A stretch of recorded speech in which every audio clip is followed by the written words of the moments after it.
Hello everyone, this is प्रतीक करदम और इस बार मैं आपके लिए लेके आया हूँ साइंस का एक नया topic. And our topic is living and non living thing. चलिए स्टार्ट करते हैं आज का हमारा ये नया video. Students, we saw many things around us, some of them are living things and some of them are non living things. हम अपने चारों तरफ बहुत सारी वस्तुओं को देखते हैं, जिसमें से कुछ में जान होती है और कुछ में जान नहीं होती। We can classify things into two parts. First one is living things and second is non-living things. Living things include people, animals and plants, and non-living things natural and man-made.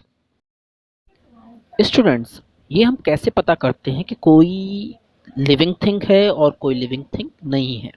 यानी ऐसी कौन सी बातें, ऐसी कौन सी चीज़ें हैं जो ये डिसाइड करती हैं कि ये लिविंग थिंग्स है, ये नॉन लिविंग थिंग्स है। चलिए आगे की वीडियो हम देखते हैं कि living things eat, breathe, grow and reproduce. यानी जितनी भी लिविंग थिंग्स अर्थ पर हैं वे सभी सांस लेती हैं, ग्रो करती हैं और रिप्रोड्यूस करती हैं। ओके, इसका मतलब ये हुआ कि जो भी चीज़ें हैं वो सांस लेती हैं वो लिविंग थिंग्स हैं। मेरा डॉग सांस लेता है, लिविंग थिंग्स है। लेकिन मेरा मकान सांस नहीं लेता, इसलिए वह मकान जिसमें मैं रहता हूं वह नॉन लिविंग थिंग है। मैं सांस लेता हूं, लिविंग थिंग्स। लेकिन मेरी चेयर, टेबल, कुर्सी, माउंटेन्स, रिवर, ये सारी चीजें सांस नहीं लेती, इसलिए ये सब नॉन लिविंग थिंग्स हैं। तो फर्स्ट प्रॉपर्टी कि लिविंग थिंग्स सांस लेती हैं, नॉन लिविंग थिंग्स सांस नहीं लेती। Now student, let us understand the characteristics of living things. अब हम समझते हैं लिविंग थिंग्स की वो खास बातें जो उनको नॉन लिविंग थिंग्स से अलग करती हैं। चलिए देखते हैं। First property of living thing is living things can move. All living things move from one place to another. For example, bees fly with the help of wings and cats walks with the help. For example, bees fly with the help of wings. मधुमक्खी अपने पंखों की सहायता से एक स्थान से दूसरे स्थान पर जाती है। मीन्स मधुमक्खी भी एक लिविंग थिंग्स है। And cat walks with the help of their limbs. बिल्ली अपने हाथ और पैरों की हेल्प से एक प्लेस से मूव करती है, one place to another. Means cat is a living things. And but dear student, plants do not move from one place to another, but they show movement of different body parts like phototropism and geotropism. Let us understand. Every plant shows phototropism and geotropism. Let us understand what is phototropism and geotropism. Okay student, चलिए समझते हैं phototropism और geotropism. Phototropism means the stem of the plants move towards light. Means हमेशा किसी पेड़ की जो stem होती है वो हमेशा उस तरफ मूव करती है, उस तरफ मूवमेंट करती है जहां पर लाइट आती है। So this movement is called phototropism. Now what is geotropism? Geotropism means the roots of the plants grow under the soil towards the earth. Means पौधे की जो रूट्स होती हैं वो हमेशा जमीन के नीचे की तरफ मूवमेंट करती हैं। कभी आपने ऐसा नहीं देखा होगा कि किसी प्लांट्स की रूट्स जमीन के ऊपर निकल आई। अगर गलती से ये पॉट जो आप डायग्राम में देख रहे हो कि पॉट गिरा हुआ है लेकिन रूट्स फिर भी उसकी जमीन की तरफ जा रही हैं, this type of movement known as geotropism. Okay student, when bees touch the leaves of mimosa plant, it curl their leaves. इसको हिंदी में छुए मुए का पेड़ भी बोलते हैं। जब हम इसकी पत्तियों को छूते हैं तो ये सिकोड़ लेता है अपनी पत्तियों को। लिविंग थिंग्स की दूसरी कैरेक्टरिस्टिक्स है उनका जिंदा रहने के लिए सांस लेना। All living things need to air to breathe. जितनी भी लिविंग थिंग्स हैं उनको हवा की जरूरत होती है सांस लेने के लिए। We breathe in through our nose, हम नाक के जरिए सांस लेते हैं। Fish breathe through their gills. Insects such as cockroaches, mosquitoes etcetera breathe in through air holes. Cockroach और इंसेक्ट, ये इंसेक्ट्स हैं जो एयर होल्स के जरिए सांस लेते हैं। The earthworm breathe through their skin, और अर्थ बॉम्ब अपनी स्किन के जरिए सांस लेता है।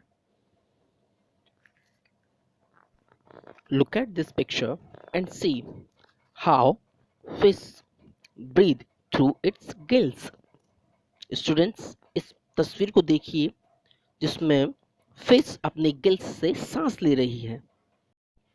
जब भी हमें भूख लगती है, हमारी मम्मी हमारे लिए खाना बनाती है।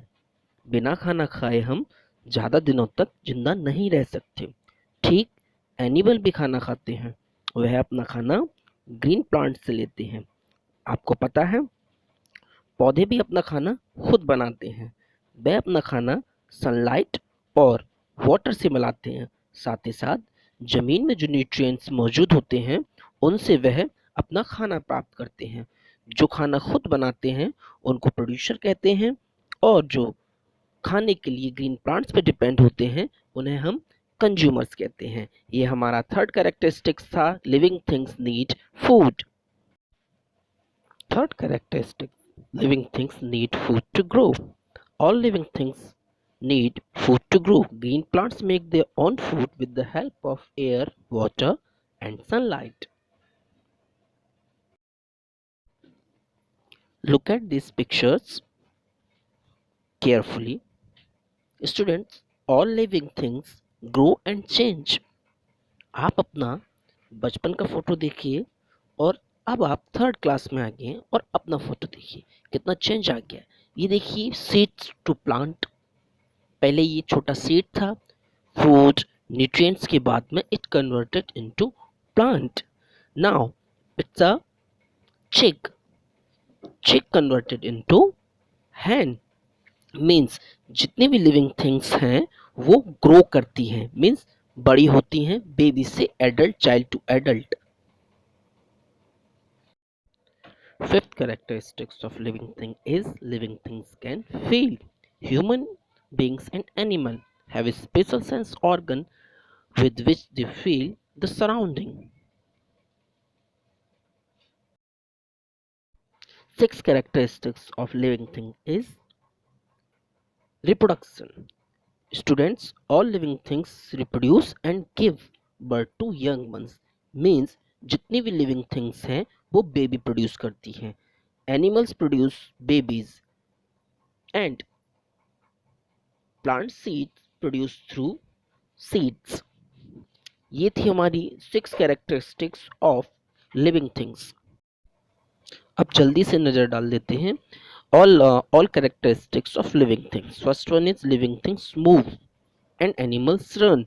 Means जितने भी living things है वो movement शो करती हैं. Second one is living things grow. Human baby grow into a young child. Third one is living things need food. Fourth one, living things breathe. Fifth, living things feel change around. And the last characteristics of living thing is living thing reproduce and have babies. तो आपको ये 6 characteristics of living things समझ में आ गए हैं। अब हम find out करेंगे characteristics of non living things के। ओके स्टूडेंट, आइए स्टूडेंट, अब हम जानते हैं characteristics of non living things. Non-living things do not move, they have to move by human beings or animals. यानी वे वस्तुएं जिनमें जान नहीं होती हैं वह अपने आप एक जगह से दूसरी जगह नहीं जाती, उन्हें हमें उठाकर एक जगह से दूसरी जगह रखना पड़ता है। Second, non living things do not breathe. क्या हमारा फ्रिज सांस लेता है? नहीं। क्या हमारे घर में रखी हुई टेबल सांस लेती है? बिल्कुल नहीं। Third, non living things do not need food. क्या हम उन्हें खाना खिलाते हैं? खाने की जरूरत तो लिविंग थिंग्स को पड़ती है। Non living things do not grow. क्या हमारी टेबल बड़ी होती है? बिल्कुल नहीं। आज से 10 साल बाद भी उसकी लेंथ और हाइट उतनी रहेगी जितनी आज है। Non living things do not feel. अगर हम नॉन लिविंग थिंग को हिट करेंगे तो क्या वह रोएगा? बिल्कुल नहीं। कोई रिएक्शन देगा? बिल्कुल नहीं, बिल्कुल नहीं। हमारे घर में जो टेबल रखी हुई है, अगर हम उसको हथौड़े से मारते हैं तो वो बिल्कुल नहीं रोएगी, मीन्स उसको कुछ भी फील नहीं होगा, means non living things do not feel. The last one is non living things do not reproduce. जो नॉन लिविंग थिंग्स होती हैं वो रिप्रोडक्शन नहीं करती। रिप्रोडक्शन कौन करता है? रिप्रोडक्शन करता है लिविंग थिंग्स। तो स्टूडेंट्स, ये चैप्टर हमारा यही खत्म होता है। Now I am giving you some exercise, okay? ये आपके लिए शॉर्ट आंसर टाइप क्वेश्चन है, इनको पढ़िए और आंसर दीजिए। पहला है write one characteristics of living things, आप कर लोगे। Give one example to show that plants show movement, where does oxygen that we breathe in, और ये है गिव वन वर्ड। ज़्यादा बड़ी एक्सरसाइज नहीं है, टोटल 10 क्वेश्चन है, आप कर लोगे। और नहीं समझ में आता है आप उसको कमेंट करके बताइए, मैं आपको दोबारा बताऊंगा व्हाट्सएप ग्रुप में या यूट्यूब पर। थैंक यू, जय हिंद।